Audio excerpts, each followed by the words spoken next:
내년도 주제가 헌신입니다. 헌신. 세신을 드리지 못하고 헌신을 드려서 죄송합니다. 웃으라고 드린 말씀인데 안 웃으시는군요. 당회가 무겁긴 무거운가 봅니다. 저도 아침 먹은 게 소화가 안 돼요. 내년도 주제를 헌신으로 잡았는데 이제 코로나가 지나고 이제 새로운 시작을 해야 되는데 그 시작에 우리가 어떻게 시작할 것인가. 정말 그 이전과 뭐 생활하는 거는 뭐 크게 달라지지 않은 것 같은데 그 이전, 코로나 이전과 코로나를 거치면서 또 코로나를 지난 다음에 우리가 살아가는 삶의 자리는 전혀 달라질 것이라는 거예요. 우리도 모르게 이미 달라진 시대 속에 살고 있습니다. 그러면 그 속에 우리가 어떤 믿음의 자세를 가지고 살아야 될 것인가라고 하면 하나님 앞에 헌신된 자의 삶을 살아야 된다라는 거예요. 이런 이야기가 있습니다. 인도의 한 선교사님이 쓴 글인데 어느 날 겐지스 강가로 나갔다는 거예요. 그랬더니 거기에 한 여인이 두 아들을 데리고 그 겐지스 강으로 향하고 있더라는 거예요. 이 선교사님이 오랫동안 인도에서 사역을 하셨기 때문에 알죠. 겐지스 강이라고 하는 그 의미가 인도 사람들에게 어떤 의미가 있는지, 그리고 그곳에 왜 가는지. 두 아이를 데리고 가는데 분명히 두 아이 중에 한 명은 겐지스 강에서 신의 제물로 드려질 것이라는 거예요. 아니면 둘을 데리고 가서 둘 다 그 겐지스 강에 자기들이 섬기는 그 신의 제물로 드리기 위해서 데리고 가는구나라고 하는 것을 그 여인을 마주치자마자 알 수 있었다는 거예요. 그래서 안타까운 마음에 이 선교사님이 그 여인에게 가가지고 이야기를 합니다. 이 아이를 겐지스 강에 데리고 가는 것이 신의 제물로 드리려고 하는 거 아니냐. 부질없는 일이다. 하지 말아라. 아이의 생명이 더 중요하지 않느냐. 근데 이 여인은 어떻습니까? 철저하게 자기의 신앙에 신념에 붙들려 있기 때문에 선교사의 말을 듣질 않아요. 그래서 자기 가던 길을 갑니다. 그 선교사님도 어찌할 수가 없어서 다시 돌아왔는데 돌아오고 나니까 어떻습니까? 계속 마음 한편에 걸리는 것이 뭐예요? 그 두 아이잖아요. 한 아이를 보니까 참 잘생겼어요. 근데 한 아이를 보니까 눈이 멀고 장애를 갖고 있어요. 장애를 가진 아이를 보면 불쌍하고 안타깝고, 또 잘생긴 아이의 모습을 보니까 그렇게 희생되는 게 너무 안타깝잖아요. 미래가 있는데. 그러다가 다시 부랴부랴 그 겐지스 강으로 나와봤습니다. 그랬더니 그 여인이 돌아오고 있는 거예요. 아니나 다를까 그 여인은 한 아이만 데리고 오더라는 거예요. 한 아이는 겐지스 강에서 신의 제물로 드려진 거예요. 그래서 가만히 가서 그 앞에서 그 여인이 어떤 아이를 데리고 왔는가 봤더니 눈 멀고 장애를 가진 아이를 데리고 오더라는 거예요. 선교사 마음에는 놀랬죠. 그래도 그렇게 신에게 제물로 바칠 거면 장애를 입고 있으니까, 눈이 보이지 않고 장애를 입고 있으니까 그 아이가 인생을 살아갈 때 얼마나 힘들고 어렵겠습니까? 그러니 차라리 그 아이를 신에게 보내고, 그래서 그들이 믿는 그 신의 품에 안겨서 평안하게 안식하며 살게 하고 잘생기고 준수한 그 아이는 그래도 미래가 소망이 있으니까 그렇게 살게 하지, 왜 그렇게 준수하고 잘생긴 아이를 신에게 바치고 장애를 안고 평생을 어려움 속에 고통 속에 살아가야 될 그 아이를 데리고 왔는가? 그 선교사님이 물었다라는 거예요. 그랬더니 그 여인이 아주 정색을 하면서 이야기를 하더랍니다. 선생님이 미국에서 어떤 신을 섬기는지는 내가 모르겠지만 우리 인도에서는 우리가 섬기는 신에게 최선을 다하고 가장 좋은 것을 드리라고 배웠고 그렇게 살고 있습니다. 이 말은 이야기가 무슨 이야기예요? 두 아이를 데리고 가서 한 아이를 제물로 바치는데 선택의 여지 없이 뭐라는 거예요? 오늘 우리는 이런 삶을 살고 있느냐라는 거예요. 하나님 앞에 이런 삶을 살고 있습니까? 말라기에서 보면 말라기 1장 6절에서 8절에 있는 말씀이 보면 이스라엘 백성들이 정반대의 삶을 살고 있는 것을 이야기하고 있죠. 내 이름을 멸시하는 제사장들아, 나 만군의 여호와가 너희에게 이르기를 아들은 그 아버지를, 종은 그 주인을 공경하나니 내가 아버지일진데 나를 공경함이 어디 있느냐. 내가 주인일진데 나를 두려워함이 어디 있느냐 하나 너희는 이르기를 우리가 어떻게 주의 이름을 멸시하였나이까 하는도다. 너희가 더러운 떡을 나의 제단에 드리고도 말하기를 우리가 어떻게 주를 더럽게 하였나이까 하는도다. 이는 너희가 여호와의 식탁을 경멸히 여길 것이라 말하기 때문이라. 만군의 여호와가 이르노라 너희가 눈먼 희생 제물을 바치는 것이 어찌 악하지 아니하며 저는 것 병든 것을 드리는 것이 어찌 악하지 아니하냐. 이제 그것을 너희 총독에게 드려보라. 그가 너를 기뻐하겠으며 너를 받아주겠느냐. 말라기 시대 때 여전히 성전에서 제사를 드리고 하나님께 제물을 드리고 있는데 어떻게 하고 있더라는 거예요. 이 인도의 여인처럼 온전하고 좋은 것이 아니라 흠이 있고 자기가 쓸모없는 것, 가치 없는 것을 하나님께 드리면서 제물을 하나님께 예배를 드리고 제물을 드렸다라고 이야기를 하는 거예요. 그래서 10절에 뭐라고 말씀하시냐면 너희가 내 제단 위에 헛되이 불살하지 못하게 하기 위하여 너희 중에 성전 문을 닫을 자가 있었으면 좋겠다. 차라리 그냥 성전 문을 닫아버려 가지고 그 제물을 가지고 오는 그들을 성전에 들어가지 못하게 좀 막는 사람이 있었으면 좋겠다는 거예요. 내가 너희를 기뻐하지 아니하며 너희가 손으로 드리는 것을 받지 아니하리라. 오늘 우리는 하나님 앞에 어떤 헌신의 삶을 살고 있느냐라고 하는 거예요. 우리 한 해를 돌아보면서 한번 좀 그 여인의 또 말라기 선지자의 그 말씀을 비추어서 우리의 삶을 한번 좀 돌이켜 보십시오. 2023년을 살아가는 그 자리에 우리가 이제 그 한 해를 바라보며 우리가 소망하는 게 있죠. 계획을 세울 겁니다. 그 속에 내가 어떻게 하나님 앞에 살아갈 것인가라고 하는 그 헌신의 마음을 한번 좀 새겨보시라는 거예요. 오늘 이 두 말씀만, 여인과 이 말라기의 말씀만 우리가 잘 품고 돌아가도 더 말씀을 드릴 필요가 없죠. 우리 안에서 그 깨달음이 있고 그것을 붙들고 기도할 수 있는 믿음이 생기고 그래서 그것이 내 삶을 변화시킬 수 있다면 더 이상 길게 말하지 않아도 설명하지 않아도 될 겁니다. 해링턴이라고 하는 분이 이런 이야기를 합니다.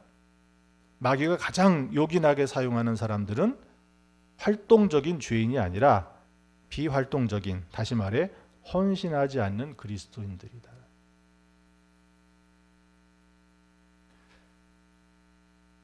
지난주에 저희 교회에서 실행부 회의가 있었어요. 우리 지방 실행부 회의가 있었습니다. 거기에서 하나의 교회가 다른 지방으로 이사를 갔고 또 하나의 교회가 우리 지방에 개척하는 일이 있었어요. 그래서 실행부에서 그걸 이제 승인을 해줘야 되는데 이사 가는 교회는 월세를 부담해야 되는데 이제 새로운 교회를 이제 이사를 가야 되는데 월세가 너무 비싼 거예요.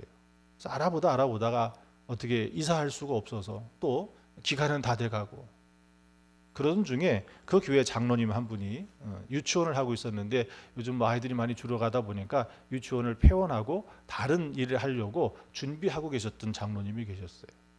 이제 한동안 비어 있었죠. 근데 그 장로님이 우리 이 유치원 건물에 와서 교회가 예배 드렸으면 좋겠다. 내가 무상으로 그 유치원 건물을 내어놓을 테니까 그곳에 와서 예배하고. 그러니까 지방으로 옮겨가야 되는 거죠. 그래서 실행부의 회의가 필요했던 거예요.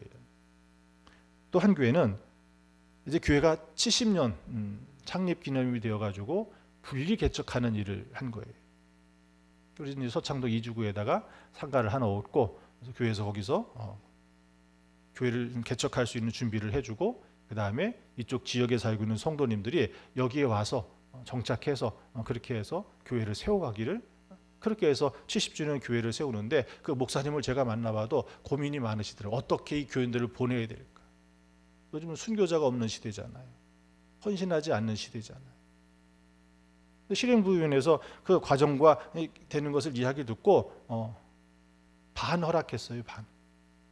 그래, 우리 지방에 교회를 개척하십시오 해가지고 딱 승인해 준 게 아니라 조건부로 승인해 줬어요. 왜? 70주년 분리 개척한다라고 하는 명분을 가지고 교회를 개척하려고 하는데 정작은 어때요? 따라오려고 하는 거기에 헌신하려고 하는 성도들이 없는 거예요. 미자립 교회로 시작하게 생긴 거예요. 그래서 조건부로 허락해 준 거예요. 어느 하나는 헌신해서 그렇게 정들었던 지방을 떠나야 됐지만 그래도 어떻습니까? 다시 시작해 볼 수 있는 힘이 거기에 있지 않습니까? 그런데 이제는 우리가 교회가 이만큼 되었으니 우리가 좀 성장하고 부흥했으니 이제는 또 하나의 교회를 개척해서 또 한 지역에 교회를 세워보자고 했지만 정작 그곳에 헌신하는 성도들이 없다라는 거예요. 도리어 어떤 설교자는 그렇게 이야기합니다. 순교자가 없는 이 시대에 오늘 한국교회에 온 세계가 코로나라고 하는 전염병으로 몸살을 앓고 있지만 교회는 도리어 헌신 기피증이라는 전염병이 교회를 몸살 앓게 하고 있더라는 거예요.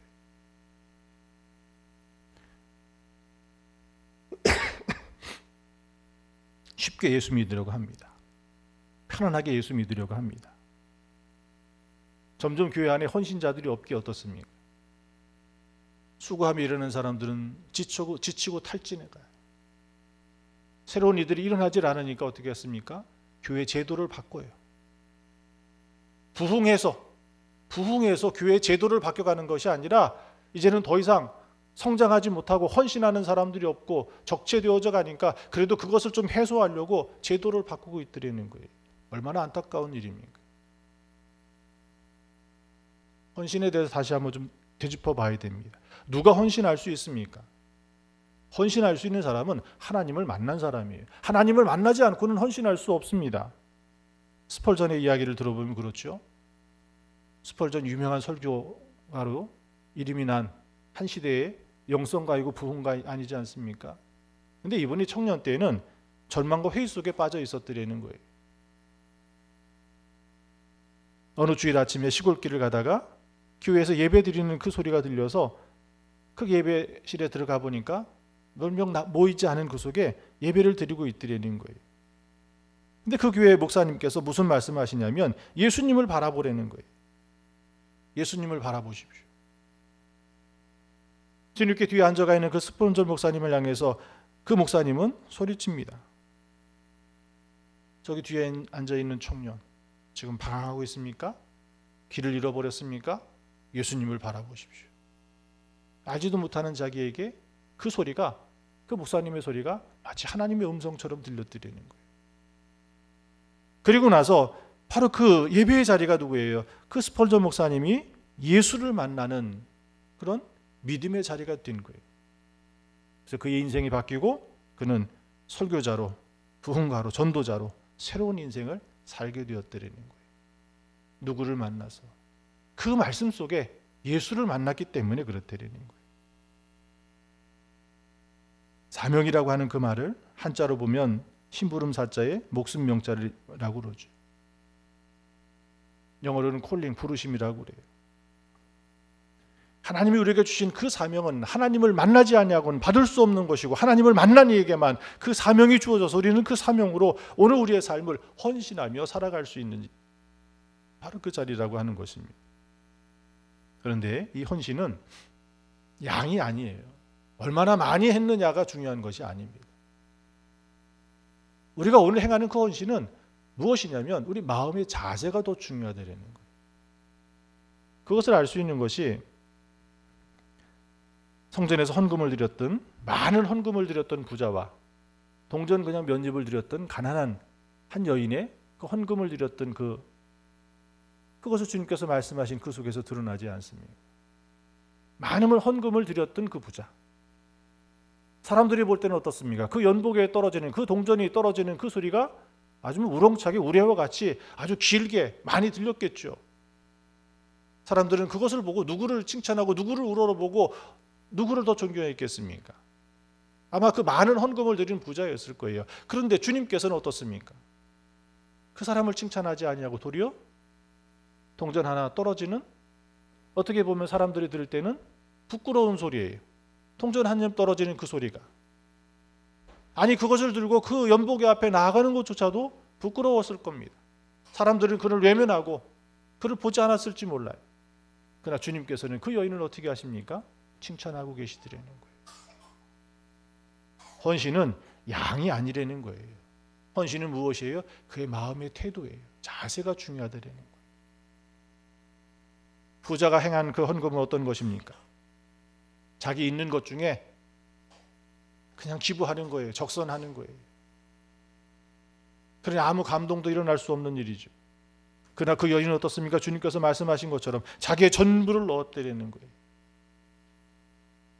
그 동전 한 입이 없으면 어쩌면 그 여인은 그 하루를, 아니 그 다음 날을 살 수 없었을 거예요. 그럼에도 불구하고 그가 하나님 앞에 감사하고 하나님 앞에 헌신하기를 원하여서 드렸던 그 전부를 드렸던 것이, 그것이 무엇이라는 거예요? 헌신은 우리 마음의 중심, 바로 그것이라는 겁니다. 고린도후서에 보면 고린도후서 9장에 바울은 오늘 우리에게 하나님께서 은혜를 주신 목적이 무엇인지를 분명히 말해주고 있어요. 하나님께서 우리에게 왜 은혜를 주셨느냐라고 한다면 그것이 내 이익과 내 명예와 내 영광을 채우기 위해서 주시는 것이 아니라는 거예요. 오늘 우리 기도에 응답해 주시고 하나님께서 우리에게 복을 주시는 것은 내 사사로운 이익과 내가 원하는 것을 채우고 그것을 이루기 위해서 주시는 것이 아니라 무엇입니까? 이것을 통해서 받은 은혜를 가지고 다른 사람에게 나누고 베풀면서 착한 행실을 보이고 그리고 하나님께 헌신하게 하는, 바로 그것을 위해서 우리에게 은혜를 주셨다라는 거예요. 또 어떤 사람은 헌신은 하는데 잘못된 헌신을 하는 사람들이 있어요. 아나니아와 삽비라가 그런 사람이었죠. 초대교회에 보면 얼마나 큰 은혜가 임했습니까? 예루살렘 교회에 얼마나 큰 은혜가 임했습니까? 초대교회는 정말 고난의 자리였어요. 예수 믿는다는 것만으로도 유대교에서 출교당해주고 그 사회에서 살 수가 없어요. 살아있으나 죽은 자와 같이 살 수밖에 없는, 그래서 그들이 믿는 자들만이 함께 모여서 생활할 수밖에 없는, 서로를 돌볼 수밖에 없는, 그럼에도 불구하고 그것에 은혜가 입으니까 내 것을 자기 것으로만 주장하지 아니하고 그것을 팔아가지고 제자들 발 앞에 내어놓았을 때 그것을 어떻게 합니까? 그의 필요에 따라서 나누어서 그들이 더불어 함께 살아갈 수 있도록 그런 믿음의 공동체가 되었지 않습니까? 그 중에 아나니아 삽비라도 어떻습니까? 그 은혜 안에 있던 사람이에요. 다른 사람들이 그렇게 헌신하는 그 모습을 보고 자기도 어떤 마음이 들었겠습니까? 거기에 부러움이 생긴 거예요. 나도 헌신해야겠노라고. 그래서 땅을 팔았습니다. 그런데 정작 아나니아 삽비라는 어떻게 했습니까? 그 중에 절반을 감추어 놓고 절반만을 가져와서 마치 그것이 전부인 양. 그의 헌신은 어떤 헌신이었습니까? 어떻게 보면 다른 사람들이 칭찬받는 곳에 자기 이름도 내고 싶어서 남들이 하는 그 따라하는 헌신, 그 마음의 중심이 담겨져 있지 않은 헌신, 자기 이름과 장의 명예를 위해서 내는 인색한 그 헌신이 결국은 무엇을 불러왔습니까? 하나님께서 아나니아와 삽비라를 책망하는 자리에 이르게 하지 않았습니까? 오늘 우리의 헌신은 이렇게 잘못된 헌신으로 왜곡되어서는 안 됩니다. 유대인들이 그랬지 않습니까? 유대인들이 얼마나 열정적으로 얼마나 열심히 그들의 율법을 지키면서 그렇게 살아갔습니까? 예수님을 찾아왔던 그 청년도 예수님께서 어떻게 하셨습니까? 칭찬하셨잖아요. 잘했다. 그렇지만 정작 유대인들이 행했던 그 헌신은 어떤 거예요? 자기의 전통과 자기의 행위와 자기의 선입견을 가지고 하나님의 뜻이 아니라 자기의 의를 드러내는 헌신 속에 있었다라고 하는 거예요. 그러니 예수님을 향해서 어떻게 공격합니까? 성전을 모독하고 신성 모독하고 율법을 지키지 않는, 율법을 파괴하는 자. 무엇에 맞지 않았기 때문에 그래요. 자기들이 지금껏 고수하였던 그 전통과 자기들의 의에 맞지 않으니까 그 주님을 어떻게 하는 거예요? 도리어 비난하고 책망하는 자리. 오늘 우리가 헌신하는 자리는 어떤 자리입니까? 하나님의 그 뜻을 분별하고 그 뜻에 맞는 하나님의 방법으로 행하는 헌신이 있어야 된다는 이야기. 내가 하고 싶은 것을 했다고 그것이 헌신이 아니라는 거예요. 로마서 10장 3절에 있는 말씀에 보면 하나님의 의를 모르고 자기 의를 세우려고 힘써 하나님의 의를 복종치 아니하였다라고 이야기하고 있지 않습니까? 오늘 우리는 하나님 앞에 헌신하는 믿음의 삶을 살아야 될 줄 믿습니다. 그런데 이것이 생각만 있어서는 안 되는 일이에요. 오늘 우리 눈앞에 주님의 일이 시작되고 있으면 그곳에 먼저 어떻게 됩니까? 뛰어가야 되는 거예요. 그곳에 참여해야 되는 거예요. 그렇지 않고는 그 일이 일어날 수 없습니다. 1967년에 중동에서 6.1 전쟁이 일어났었습니다. 미국에 유학 중이었던 이집트 학생들은 자기 고국에 전쟁이 일어난 소식을 듣고 여전히 태연하게 평소와 똑같이 도서관으로 갔습니다. 그런데 이스라엘 학생들은 자기 조국에 이 전쟁이 일어났다는 소식을 들었을 때 도서관이 아니라 공항으로 뛰어갔다라는 거예요. 이 모습을 본 사람들이 전쟁의 승패는 났다. 이스라엘 땅은 얼마 만에요? 강원도 땅하고 비슷할까요? 60년대니 얼마나 많은 중동의 그런 위협과 더 많은 군대와 무기들 속에 어려움을 겪고 있었겠습니까? 거기에 고국의 전쟁의 소식이 들리니 죽을 것 알면서도 그들은 그 전쟁, 조국을 위해서 뛰어갔다라는 거예요. 결과도 분명히 이야기하고 있죠. 6.1 전쟁의 승자는 누굽니까? 이스라엘이었어요. 왜? 그곳에는 누가 있었기 때문에 그래요. 먼 곳에서 자기가 가지 않아도, 그러나 그곳에 헌신하는 사람이 없었다면, 그 고국을 향해서 뛰어가는 청년들이 없었다면 그 전쟁은 패했을 거예요. 오늘 우리가 살아가는 오늘 이 시대의 영적 싸움은 헌신 기피증이 아니라 한산저의 고백처럼, 갈렙이 그랬던 것처럼 나를 보내달라고, 내가 여기 있으니 나를 보내달라고, 그 믿음이 우리에게 있어져야 될 줄 믿습니다. 오늘 우리에게 헌신의 본을 보인 선교사님이 계시죠. 1884년 우리 감리교회 최초의 선교사인 아펜젤러 선교사님. 그런 젊은 나이에 순교하신 분이에요. 이 땅에 와서 복음을 전하다가 사역한 지 한 15년쯤 됐을까요? 배를 타고 이제 목포에 내려갈 일이 생겼습니다. 근데 군산 앞바다의 짙은 안개 속에 일본 상선과 이 선교사님, 아펜젤러 선교사님이 타고 있던 배가 충돌을 하는 거예요. 그 중에 한 여학생이 물에 빠져가지고 허우적거리고 있었습니다. 그것을 본 이 아펜젤러 선교사님이 물에 뛰어들어서 그 여학생을 살린 거예요. 그리고 본인은 그 물에서 돌아가셨습니다.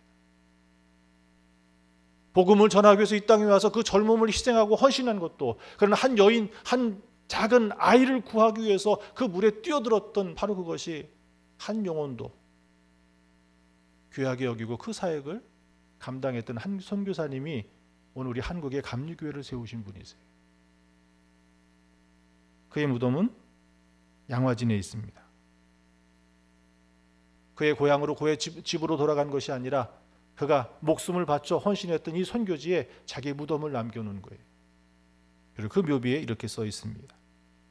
이 땅 속에는 영원히 살아있는 팔이 있도다. 오늘 그 선교사님의 헌신이 오늘 한국 교회를, 우리 감리교회를 이와 같이 세워놓으셨다는 거예요.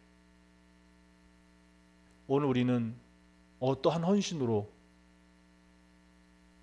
다가오는 새해를 맞이할 수 있겠느냐라고 하는. 오늘 우리는 주님 앞에 살아야 됩니다. 내가 원하는 그 일이 아니라 오늘 주님이 나를 통해서 이루고자 하시는 그 일을 품에 안고 우리가 그 일을 성실하게 감당할 때 하나님께 영광이 되어지고 그것이 우리의 삶에 참으로 복된 일이 되어질 수 있는 줄 믿습니다. 그것이 우리 삶을 새롭게 하고 오늘 이 시대를 구원할 수 있는 길은 오늘 우리가 복음 앞에 성실하게 헌신하는 그런 믿음의 삶을 살아갈 때라고 하는 거예요. 그래서 우리 내년도 주제를 헌신으로 삼았습니다. 큰 일이든 작은 일이든 누가 하겠지가 아니라 누가 맡았으니가 아니라 주님 앞에 헌신할 수 있는 하나가 되기를 소망하고 그런 믿음을 통해서 오늘 우리 교회를 새롭게 하는 그 역사가 오늘 여러분을 통해서 일어나기를 축원합니다. 기도하겠습니다.